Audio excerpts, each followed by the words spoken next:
Welcome to Time News Studios.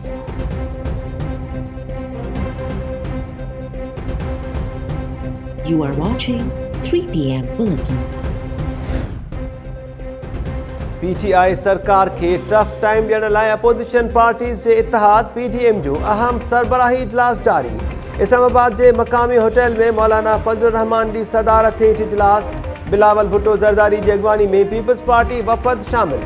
Maryam नवाज़ जी अॻवानी में नवाज़ league वफ़द जी भी शिरकत। आफ्ताब शेरपाओ, प्रोफेसर साजिद मीर ऐं ॿिया अॻवान भी इजलास में मौजूद। पीडीएम जे इजलास में लॉन्ग मार्च जी तैयारियुनि जो जाइज़ो वरितो पियो वञे। पंजाब के वडे वज़ीर उस्मान बोज़दार खिलाफ बेतमादी रिथ वारे ऑप्शन ते सलाह मशवरा। इजलास में सेनेट के चेयरमैन और डेप्यूटी चेयरमैन लाइ उम्मीदवारन के नालन के हतमी शकिल ॾियण जा इम्कान।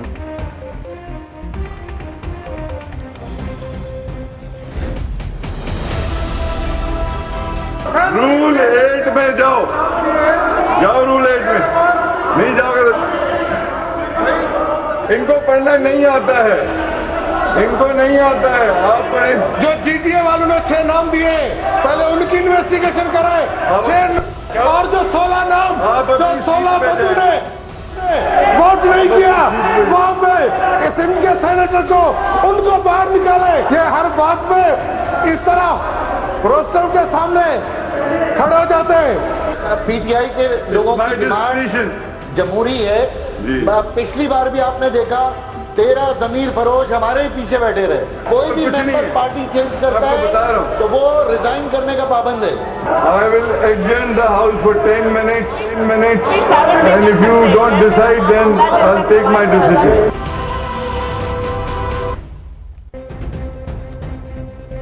सिंध असेंबली पीटीआई के बागी एमपी असलम अबड़ो के हुकूमती बेंच ते विहारण ते पीपल्स पार्टी और पीटीआई एक भेरो बीहर आमो साम्हूं।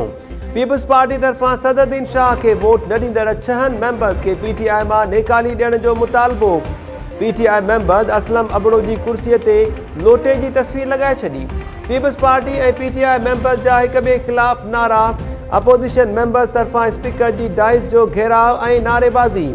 सिंध असेंबली जो इजलास 10 मिनटन के वक़्फे का पोइ जारी।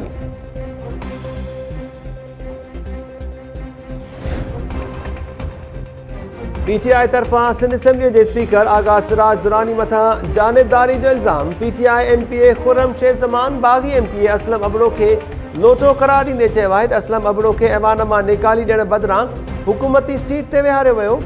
आगा सिराज दुरानी स्पीकर बदिरां पीपल्स पार्टी जो वर्कर बणियल आहे। इलेक्शन कमीशन के सिंध असेंबली में फ्लोर क्रॉसिंग जो नोटिस वठण घुर्जे।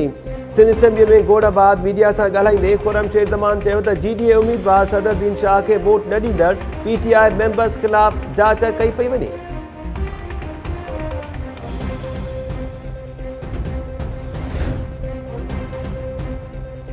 असां ग्लोबल विलेज में रहूं पिया, दुनिया से गॾु हलणो पवंदो। अदालती कार्रवाई में कुछ भी गुझो नाहे हूंदो। सुप्रीम कोर्ट मुल्क के अवाम की अदालत है। ग्वादर में वेठल शख्स अदालती कार्रवाई ॾिसण घुरे त खेस कीअं थो रोके सघिजे। उठ पखी जियां कंध ज़मीन ते रखी वेहण सां कहिड़ो फ़ाइदो। वकील या जज मां को बदतमीज़ी करे थो त अवाम खे ख़बर हुजणु घुरिजे। दुनिया खे ख़बर हुजणु घुरिजे त असां छा करे रहिया आहियूं।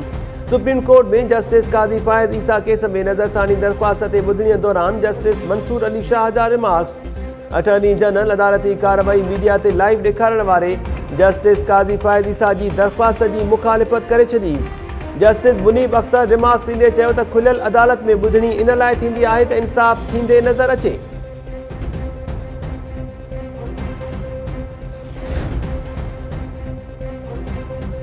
सिंध में 39 एडिशनल डिस्ट्रिक्ट एंड सेशन जजिस की बदलिन और मुक़ररिन जो नोटिफिकेशन जारी। कराची ईस्ट जो एडिशनल डिस्ट्रिक्ट एंड सेशन जज मंजूर अली खमीसानी सखर बदली। एडिशनल डिस्ट्रिक्ट एंड सेशन जज सुल्तान निगारी हैदराबाद में मुक़रर। ठटो के जज इरशाद हुसैन के कराची ईस्ट बदली किया वियो। घोटकीअ जो एडिशनल डिस्ट्रिक्ट एंड सेशन जज कमरदीन अब्बासी नौशहरो फेरोज़ और खैरपुर जो एडिशनल डिस्ट्रिक्ट एंड सेशन जज खालिद शेख घोटकी बदली। टंडो मोहम्मद खान, दादू मटियारी, बदीन और ॿियनि ज़िलनि जा भी एडिशनल डिस्ट्रिक्ट एंड सेशन जजिस बदली। चीफ जस्टिस की हिदायत ते सिंध हाई कोर्ट के रजिस्ट्रार बदलिन और मुक़ररिन जो नोटिफिकेशन जारी करे छॾियो।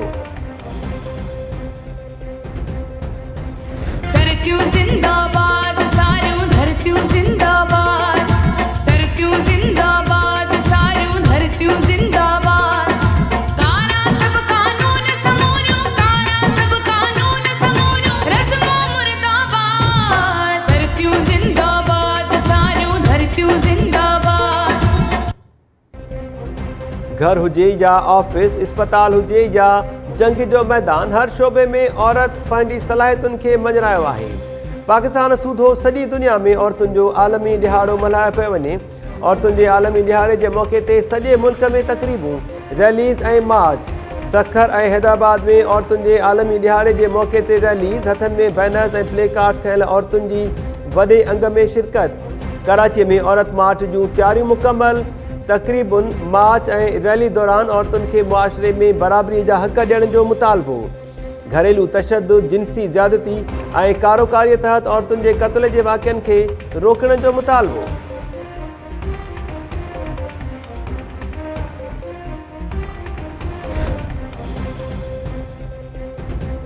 पाकिस्तानी औरतुनि क़ौम जी इज़त ऐं वक़ार वधाइण लाइ बेपनाह ख़िदमतूं अंजाम ॾिनियूं। आर्मी चीफ जो औरतुनि जे आलमी ॾिहाड़े जे मौक़े ते ट्वीट बयान।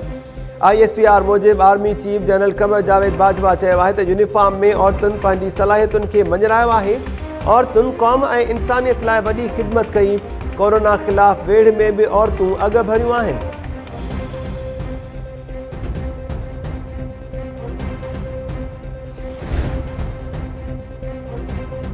सिंध हाई कोर्ट में आबपाशी खाते जी ज़मीननि तां कब्ज़ा छॾाइण वारे केस ते ॿुधणीअ दौरान सूबाई वज़ीर सुहेल अनवर शाल, चीफ सेक्रेटरी मुमताज़ शाह ऐं ॿिया पेश AG सिंध अददख़लनि ख़िलाफ़ ऑपरेशन बाबति अॻु भराई रिपोर्ट पेश करे छॾी। सूबाई वज़ीर ऐं चीफ सेक्रेटरी सूधो लाॻापियल ऑफिसर जा हलफ़नामा बि जमा। ॿुधणीअ दौरान AG सिंध अदालत खे आगाही ॾींदे चयो त आबपाशी खाते जी ज़मीननि ते कब्ज़नि ख़िलाफ़ ऑपरेशन जो पहिरियों मरहलो मुकमल थी वियो। हाणे ॿिए मरहले ते कमु जारी आहे। अदालत रिमार्क्स ॾींदे चयो त सिंध सरकार ऑपरेशन जे हवाले सां तजवीज़ूं पेश करे उन्हनि जो जाइज़ो वरितो वेंदो।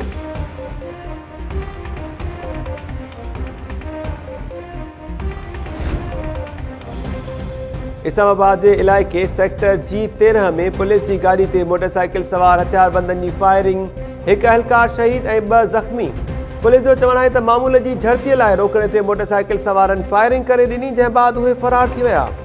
वाक़े में मुलविस जवाबदारनि खे जल्द गिरफ़्तार कयो वेंदो। वफ़ाक़ी घरू वज़ीर शेख रशीद वाक़े जो नोटिस वठंदे IG इस्लामाबाद खां रिपोर्ट तलब करे वरिती। शहीद कांस्टेबल क़ासिम जी जनाज़े निमाज़ पुलिस लाइन्स में अदा कई वई। IG इस्लामाबाद सूधो ॿियनि पुलिस ऑफिसर्स जी शिरकत।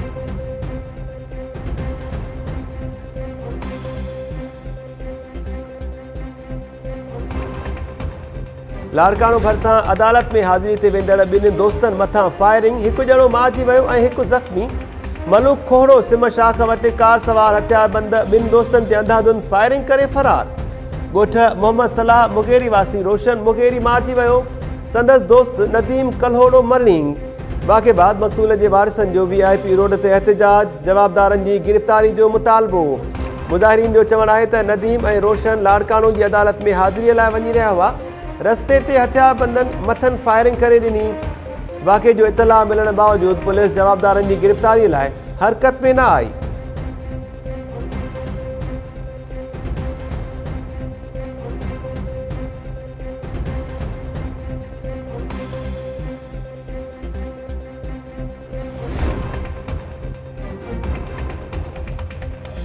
उबावड़ो में मुख्तियार कार ऑफिस आॾो धमाके में मारिजी वियल नींगर जो अस्पताल अॻियां लाश रखी धरनो। नींगर जे चाचे तरफ़ां पाण ते पेट्रोल हारे बाहि ॾियण जी कोशिश, माण्हुनि खेसि बचाए वरितो। एहतिजाज दौरान अस्पताल इंतज़ामिया ऐं मछलर माण्हुनि में झेड़े बाद पुलिस जी इज़ाफ़ी नफ़री मुक़रर। नींगर अली रज़ा लारिक अस्पताल में ज़ख़्मनि जा सूर न सहंदे फ़ौत थी वियो हो। मारिजी वियल नींगर जे वारिसनि एहतिजाज कंदे ॾाहियो आहे त तालके अस्पताल इंतज़ामिया तरफ़ां वक़्त सिर इलाज न करण सबबि नींगर दम ॾेई छॾियो। नींगर जे वारिसनि तरफ़ां अस्पताल जे MS सूधो लापरवाही कंदड़ डॉक्टर्स ख़िलाफ़ कार्रवाई जो मुतालबो।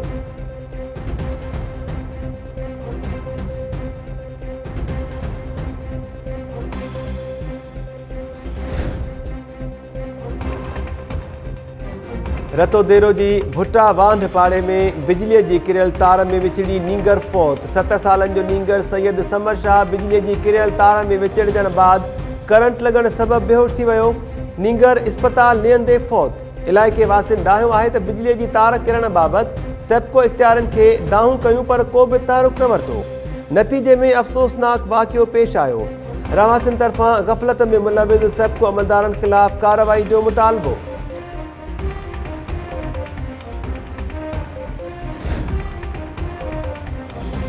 मसण भरिसां नसीरवाह मां निकिरंदड़ बलगार शाख में मासूम ॿारड़ी ॿुॾी फौत।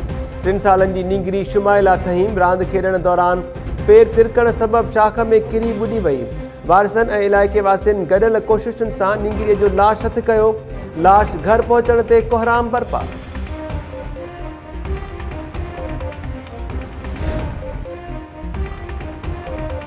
कराची सिटी कोर्ट में सहूलतुनि जी अणाठ। अदालत में पेशीअ लाइ आंदल कैदी बेहोश थी वियो। बेहोश कैदीअ खे टंगो टाली करे ॾाकणियुनि तां हेठि लाथो वियो।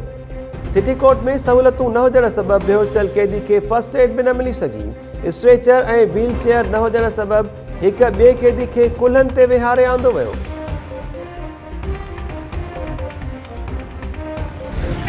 मैं दिमाग वाले मेरे सर में दर्द हो रहा है। मैं दिमाग वाले डॉक्टर के पास गई कि मैं पर्ची मार्क्स लेगी तो फिर मैं हम देखेंगे। मैंने मार्क्स लिया, जेब में से थैली निकाली, नारंगी कलर की मेरी थैली है। पैसे उसके अंदर किस्त वाले को मैंने देने थे 5000 रुपया, किस्त के पैसे भी थे। मेरी थैली किसी ने चोरी कर ली। अभी इधर पुलिस वालों के पास आ रही तो ये भी मेरी सुन रहे नहीं है। अगर मैं उधर जा रही हूँ तो वाले पर को इधर भेज रहे, ये वाले पर को उधर भेज रहे। नवाबशाह जी पीपल्स मेडिकल अस्पताल में इलाज लाइ पहुतल औरत जा 5000 रुपया चोरी। ताज कॉलोनी जी रहवासियुनि मुख्तियारा बीबी जूं अस्पताल ॿाहिरां दाहूं। औरत रोअंदे चयो त अस्पताल में दिमाग़ जे इलाज लाइ आई हुयसि। मास्क वठण दौरान मुंहिंजा 5000 रुपया चोरी थी विया। चौकी ते मुक़ररु पुलिस एहलकारनि खे शिकायत कई पर उन्हनि का बि मदद न कई। मूंखे किस्त अदा करणी हुई, हाणे बेइज़ती थींदी। केर बि ॿुधण लाइ तयारु न आहे।